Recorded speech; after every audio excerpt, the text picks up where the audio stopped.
วัสดีค่ะဒီနေ့ထိုင်းအသက်ရော်ยักษ์နဲ့ဝေါ်ဝဲအသက်ကိုဒီနေ့ရှင်းလုပ်ပေးချင်ပါတယ်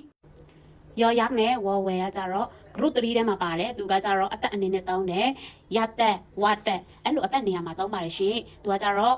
ဘာမှမိုက်အိမ်မိုက်ထိုမတင်ဘူးဆိုလို့ရှိရင်တာမန်အတန်းမိုက်အိမ်မိုက်ထိုမိုက်3မိုက်7ဝါသူကတင်လို့ရတာပေါ့နော်တကယ်လို့ group 1ဆိုလို့ရှိရင်ဒီလိုမျိုး T1 T2 T3 T4 T5 အတိုင်းပဲ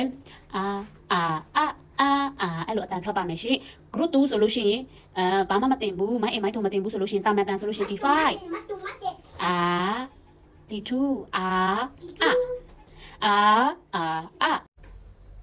group 3ဆိုလို့ရှိရင်တာမန်အတန်မိုက်အိမ်မိုက်ထုံမတင်တဲ့အတန်ဆိုလို့ရှိရင် T1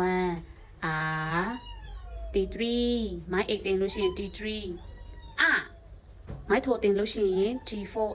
ဆိုတဲ့အတန် group 3ဆိုလို့ရှိရင်ဒီစရာကိုငါတို့ချက်ကပါမယ်ရှင်ဒီဗီဒီယိုကအကျိုးရှိတယ်ဆိုလို့ရှိရင် like and share လုပ်တော့လို့ရပါတယ်အရင်မျှဝေတဲ့ထိုင်းစာအခြေခံပညာသင်တန်းကိုကြိုက်နေတဲ့ဆိုလို့ရှိရင်ရက်ကောက်ကို follow ပေးပါမှတ်ထားပါတိပဝရဲ့ကက်တင်ရှင်ကတင်ကိုယ်တိုင်းပါပဲနောက်ဗီဒီယိုမှာပြန်လည်ဆောင်ကြမယ်ค่ะ